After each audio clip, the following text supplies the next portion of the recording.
सबसन कहा बुझाई विधि, दनुज निधन तब होई। संभ शुक्र संभूत सुत, एहि जीतई रण सोई। ब्रह्मा जी ने सबको समझाकर कहा, इस दैत्य की मृत्यु तभी होगी जब शिव जी के वीर से पुत्र उत्पन्न हो। इसको युद्ध में वही जीतेगा। मोर कहा सुनि करहु उपाय, होई ही ईश्वर करी ही सहाय। मेरी बात सुनकर उपाय करो, ईश्वर सहायता करेंगे और काम हो जाएगा। सती जो तजी दक्ष मख देहा, जन्मी जाय हिमाचल गेहा। सती जी ने जो दक्ष के यज्ञ में देह त्याग किया था, उन्होंने अब हिमाचल के घर जाकर जन्म लिया है। तेहि तप कीन्ह शंभुपति लागी, शिव समाधि बैठे सब त्यागी। उन्होंने शिव जी को पति बनाने के लिए तप किया है। इधर शिव जी सब छोड़ छाड़ कर समाधि लगा बैठे हैं। यद्यपि अहै असमंजस भारी, तदपि बात एक सुनो हमारी। यद्यपि है तो बड़े असमंजस की बात, तथापि मेरी एक बात सुनो। पठवऊ काम जाय शिव पाही, करे क्षोभ शंकर मन माही। तुम जाकर कामदेव को शिवजी के पास भेजो। वह शिवजी के मन में क्षोभ उत्पन्न करे, अर्थात उनकी समाधि भंग करे। तब हम जाय शिवहि सिरनाई, करवाउब विबाहु बरियाई। तब हम जाकर शिवजी के चरणों में सिर रख देंगे और जबरदस्ती उनका विवाह करा देंगे। एहि विधि भले ही देवहित होई, मत अतिनीक कहै सब कोई। इस प्रकार से भले ही देवताओं का हित हो और तो कोई उपाय नहीं है। सबने कहा, यह सम्मति बहुत अच्छी है। अस्तुति सुरन कीन्ह अतिहीन, अस्तुति सुरन कीन्ह अति हेतु, प्रगटे विषम बाण झसकेतु। फिर देवताओं ने बड़े प्रेम से स्तुति की। तब विषम 5 बाण धारण करने वाले और मछली के चिन्ह युक्त ध्वजा वाले कामदेव प्रकट हुए। सुरन कही निज विपत्ति सब, सुनि मन कीन्ह विचार। देवताओं ने कामदेव से अपनी सारी विपत्ति कही। सुनकर कामदेव ने मन में विचार किया। शंभु विरोध न कुशल मोहि, बिहसी कहेहु असमार। और हंसकर देवताओं को यो कहा कि शिवजी के साथ विरोध करने में मेरी कुशल नहीं है। तदपि करब मैं काज तुम्हारा, श्रुतिकः परम धर्म उपकारा। तथापि मैं तुम्हारा काम तो करूंगा, क्योंकि वेद दूसरे के उपकार को परम धर्म कहते हैं। परहित लागी तजई जो देही, संतत संत प्रशंसहि तेहि। जो दूसरे के हित के लिए अपना शरीर त्याग देता है, संत सदा उसकी बड़ाई करते हैं। अस कहि चल्यो सबहि सिरुनाई, सुमन धनुष कर सहित सहाय। यो कहकर और सबको सिर नमाकर कामदेव अपने पुष्प के धनुष को हाथ में लेकर सहायकों के साथ चल दिए। चलत मार अस हृदय बिचारा, शिव विरोध ध्रुव मरणु हमारा।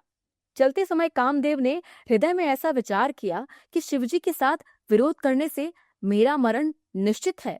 तब आपन प्रभाव विस्तारा, निज बस कीन्ह सकल संसारा। तब उसने अपना प्रभाव फैलाया और समस्त संसार को अपने वश में कर लिया। कोपेहु जबहि बारीचर केतु, छन महु मिटे सकल श्रुति सेतु। जिस समय उस मछली के चिन्ह की ध्वजा वाले कामदेव ने कोप किया, उस समय क्षण भर में ही वेदों की सारी मर्यादा मिट गई। ब्रह्मचर्य व्रत संयम नाना, धीरज धर्म ज्ञान विज्ञान। ब्रह्मचर्य नियम, नाना प्रकार के संयम, धीरज धर्म ज्ञान विज्ञान, सदाचार जप योग्य वैराग्य आदि विवेक की सारी सेना डरकर भाग गई। सदाचार जप जोग विरागा, सभय विवेक कटक कुसभ भागा। अर्थात सदाचार जप योग वैराग्य आदि विवेक की सारी सेना डरकर भाग गई।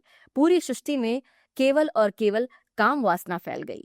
भाग्यु विवेकु सहाय सहित, सो सुभट संजुग महिमुरे। सद ग्रंथ पर्वत कंदरनि महु जाय, तेहि अवसर दुरे।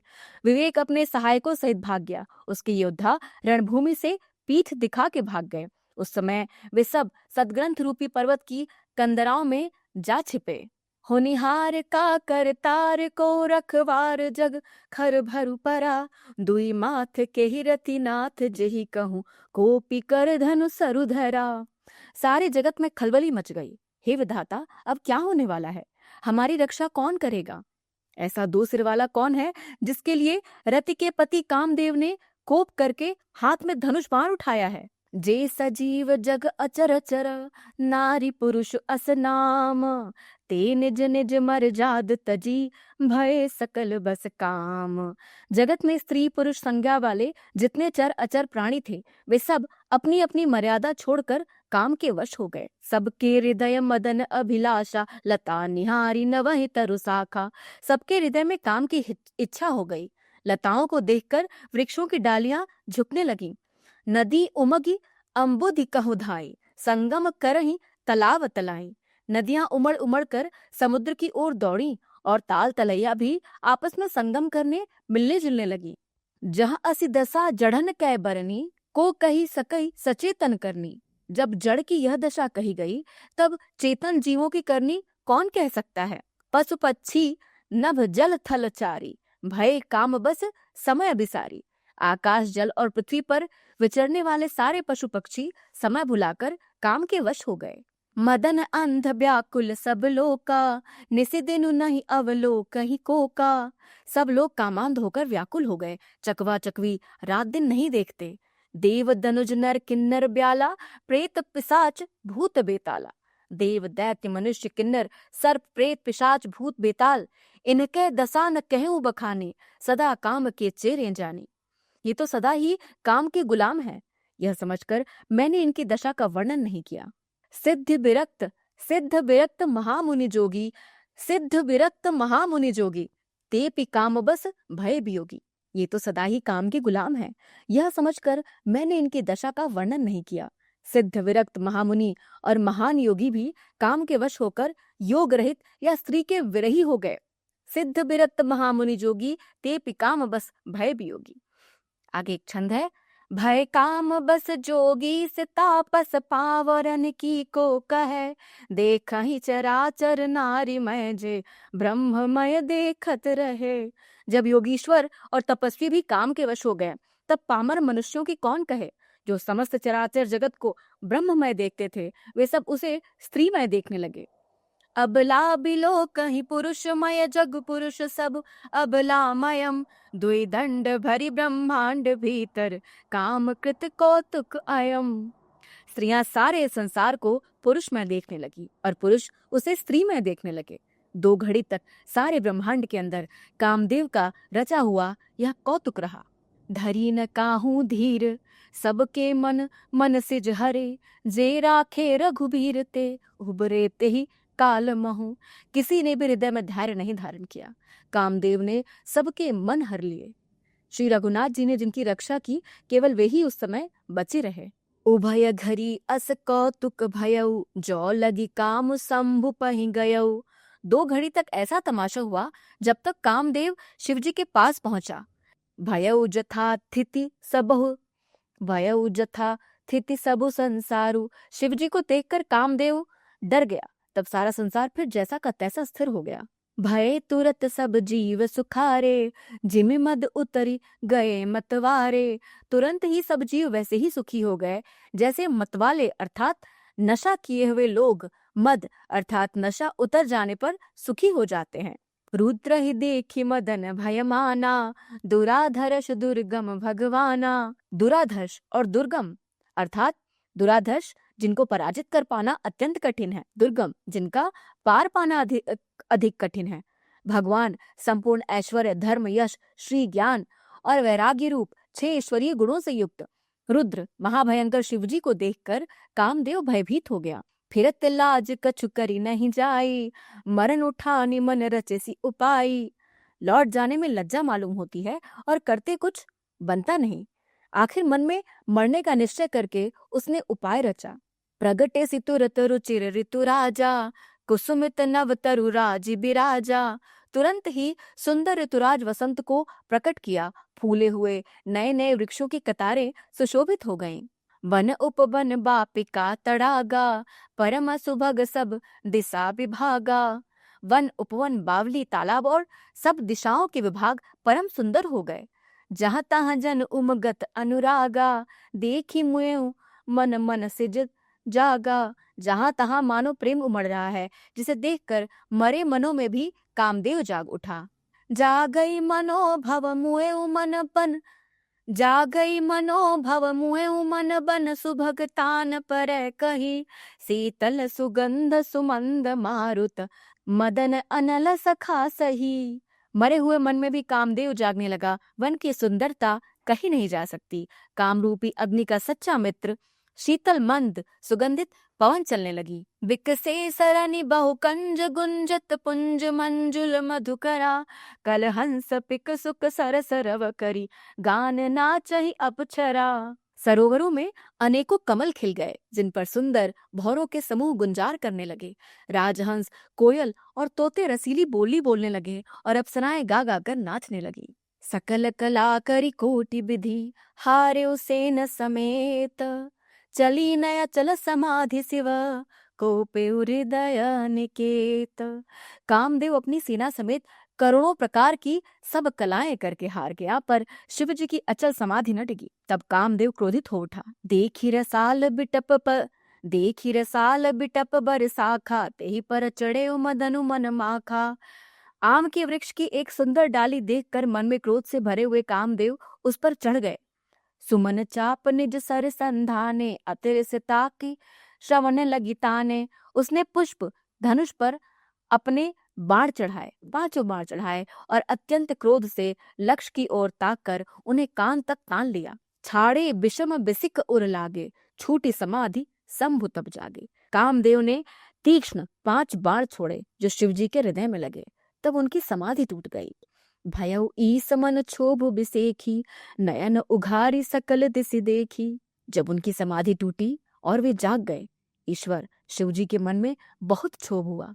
उन्होंने आंखें खोलकर सब ओर देखा। सौरभ पल्लव मदनु बिलोका, भयउ कोप कंपेउ त्रैलोका। जब आम के पत्तों में कामदेव को देखा तो उन्हें बड़ा क्रोध हुआ, जिससे तीनों लोग कांप उठे। तब शिव तीसर नयन उघारा, चितवत काम भयउ जरि छारा। तब शिवजी ने तीसरा नेत्र खोला और उनके देखते ही कामदेव जलकर भस्म हो गया। हाहाकार भयउ जग माही, डर पे सुर भय असुर सुखारी। हाहाकार भयउ जग भारी, डर पे सुर भय असुर सुखारी। जगत में बड़ा हाहाकार मच गया। देवता डर गए, दैत्य सुखी हुए। समुझि काम सुख सोचो ही भोगी, भय अकंटक साधक जोगी। भोगी लोग काम सुख को याद करके चिंता करने लगे और साधक योगी निष्कंटक हो गए। जोगी अकंटक भय, पति गति सुनत रति मूर्छित भई। रोदति बदति बहु भांति करुणा, करति शंकर पहि गई। योगी निष्कंटक हो गए। कामदेव की स्त्री रति अपने पति की यह दशा सुनते ही मूर्छित हो गई। रोती चिल्लाती और भांति भांति से करुणा करती हुई वह शिवजी के पास गई। अति प्रेम करि बिनती, विविध विधि जोरी कर सन्मुख रही। प्रभु आशुतोष कृपाल शिव, अबला निरखी बोले सही। अत्यंत प्रेम के साथ अनेकों प्रकार से विनती करके रति हाथ जोड़कर सामने खड़ी हो गई। शीघ्र प्रसन्न होने वाले कृपालु शिव जी अबला असहाय स्त्री को देखकर सुंदर उनको सांत्वना देने वाले वचन बोले। अब ते रति तव नाथ कर, होई ही नाम अनंगु। बिनु बपु व्यापी ही सब ही पुनि, सुनु निज मिलन प्रसंगु। हे रति, अब से तेरे स्वामी का नाम अनंग होगा। वह बिना ही शरीर के सबको व्यापेगा। अब तू अपने पति से मिलने की बात सुन। जब जदुवंश कृष्ण अवतारा, हो ही हरन महामहि भारा। कृष्ण तनय हुई है पति तोरा, बचनु अन्यथा होई न मोरा। जब पृथ्वी के बड़े भारी भार को उतारने के लिए यदुवंश में श्री कृष्ण का अवतार होगा, तब तेरा पति उनके पुत्र प्रद्युम्न के रूप में उत्पन्न होगा। मेरा यह वचन अन्यथा नहीं होगा। रति गवनी सुनि शंकर बानी, कथा अपर अब कहूँ बखानी। शिवजी के वचन सुनकर रति चली गई। अब दूसरी कथा बखान कर विस्तार से कहता हूँ। देवन समाचार सब पाए, ब्रह्मादिक बैकुंठ सिदाए। ब्रह्मादि देवताओं ने यह सब समाचार सुने तो वे वैकुंठ लोक चले। सब सुर विष्णु बिरंची समेता, गए जहाँ शिव कृपा निकेता। फिर वहां से विष्णु और ब्रह्मा सहित सब देवता वहां गए जहाँ कृपा के धाम शिवजी थे। पृथक पृथक तिन कीनी प्रशंसा, भय प्रसन्न चंद्र अवतंसा। उन सबने शिवजी की अलग अलग स्तुति की। तब शशिभूषण शिवजी प्रसन्न हो गए। बोले कृपा सिंधु वृषकेतु, कहु अमर आए के ही हेतु। कृपा के समुद्र शिवजी बोले, हे देवताओं कहिए आप किस लिए आए हैं। कह विधि तुम प्रभु अंतर जामी, तदपि भगति बस बिनवो स्वामी। ब्रह्मा जी ने कहा, हे प्रभु आप अंतर्यामी हैं, तथापि हे स्वामी भक्तिवश मैं आपसे विनती करता हूँ। सकल सुरन के हृदय अस शंकर परम उछाहु, निज नयन देखा चाहि नाथ तुम्हार विबाहु। हे शंकर, सब देवताओं के मन में ऐसा परम उत्साह है कि हे नाथ, वे अपनी आंखों से आपका विवाह देखना चाहते हैं। यह उत्सव देखिए भर लोचन, सोई कछु करहु मदन मद मोचन। हे कामदेव के मद को चूर करने वाले, आप ऐसा कुछ कीजिए जिससे सब लोग इस उत्सव को नेत्र भर कर देखें। काम जारी रति कहूँ बरु दीन्हा, कृपा सिंधु यह अति भल कीन्हा। हे कृपा के सागर, कामदेव को भस्म करके आपने रति को जो वरदान दिया सो बहुत ही अच्छा किया। सा सती करी पुनि करहि पसाऊ, नाथ प्रभुन कर सहज सुभाऊ। हे नाथ, श्रेष्ठ स्वामियों का यह सहज स्वभाव ही है कि वे पहले दंड देकर फिर कृपा किया करते हैं। पार्वती तप कीन्ह अपारा, करहु तासु अब अंगीकारा। पार्वती ने अपार तप किया है, अब उन्हें अंगीकार कीजिए। सुनि विधि विनय समुझी प्रभु बानी, ऐसे ही हो कहा सुखमानी। ब्रह्मा जी की प्रार्थना सुनकर और प्रभु श्री रामचंद्र जी के वचनों को याद करके शिव जी ने प्रसन्नता पूर्वक कहा, ऐसा ही हो। तब देवन दुंदुबी बजाई, बरसी सुमन जय जय सुर जाई। तब देवताओं ने नगाड़े बजाए और फूलों की वर्षा करके जय हो, देवताओं के स्वामी की जय हो, ऐसा कहने लगे। अवसरु जानि सप्त ऋषि आए, तुरत ही विधि गिरि भवन पठाए। उचित अवसर जानकर सप्तऋषि आए और ब्रह्मा जी ने उन्हें तुरंत ही हिमाचल के घर भेज दिया। प्रथम गए जहाँ रही भवानी, बोले मधुर बचन छल सानी। वे पहले वहां गए जहाँ पार्वती जी थी और उनसे छल से भरे मीठे वचन बोले। कहा हमार न सुनहु तब, नारद के उपदेश, अब भा झूठ तुम्हार पना, जा रे कामु महेश। नारद जी के उपदेश से तुमने उस समय हमारी बात नहीं सुनी, अब तो तुम्हारा प्रण झूठा हो गया, क्योंकि महादेव जी ने काम को ही भस्म कर डाला। सुनी बोली मुस्काई भवानी, उचित कयो मुनि बर विज्ञानी। तुम्हारे जान कामु अब चारा, अब लगी शंभु रहे सबिकारा। यह सुनकर पार्वती जी मुस्कुरा कर बोली, हे विज्ञानी मुनिवरों, आपने उचित ही कहा। आपकी समझ में शिव जी ने कामदेव को अब जलाया है, अब तक तो वे विकार युक्त अर्थात कामी ही रहे। हमरे जान सदा शिव जोगी, अज अनवद्य अकाम अभोगी। जो मैं शिव से अस जानी, प्रीति समेत कर्म मन बानी। किंतु हमारी समझ से तो शिवजी सदा से ही योगी, अजन्मा, अनिंद्य, काम रहित और भोगहीन है। और यदि मैंने शिवजी को ऐसा समझकर ही मन, वचन और कर्म से प्रेम सहित उनकी सेवा की है, तो हमार पन सुनहु मुनीसा, करी है सत्य कृपा निधि ईसा। तुम जो कहा हर जारे उमारा, सोई अति बड़ अविवेक तुम्हारा। तो हे मुनीश्वरों सुनिए, वे कृपा निधान भगवान मेरी प्रतिज्ञा को सत्य करेंगे। आपने जो यह कहा कि शिवजी ने कामदेव को भस्म कर दिया, यही आपका बड़ा भारी अविवेक है। तात अनल कर सहज सुभाऊ, हिमते ही निकट जाई नहीं काऊ। गए समीप सो अवसि न साई, असी मनमथ महेश की नाई। हे तात, अग्नि का तो यह सहज स्वभाव ही है कि पाला उसके समीप कभी जा ही नहीं सकता, और जाने पर वह अवश्य नष्ट हो जाएगा। महादेव जी और कामदेव के संबंध में भी यही न्याय अर्थात यही बात समझना चाहिए। हिय हर्षे मुनि बचन सुनी, देखी प्रीति विश्वास। चले भवानी ही नाई सिरा, गए हिमाचल पास। पार्वती के वचन सुनकर और उनका प्रेम तथा विश्वास देखकर मुनि हृदय में बड़े प्रसन्न हुए। वे भवानी को सिर नमाकर चल दिए और हिमाचल के पास पहुंचे।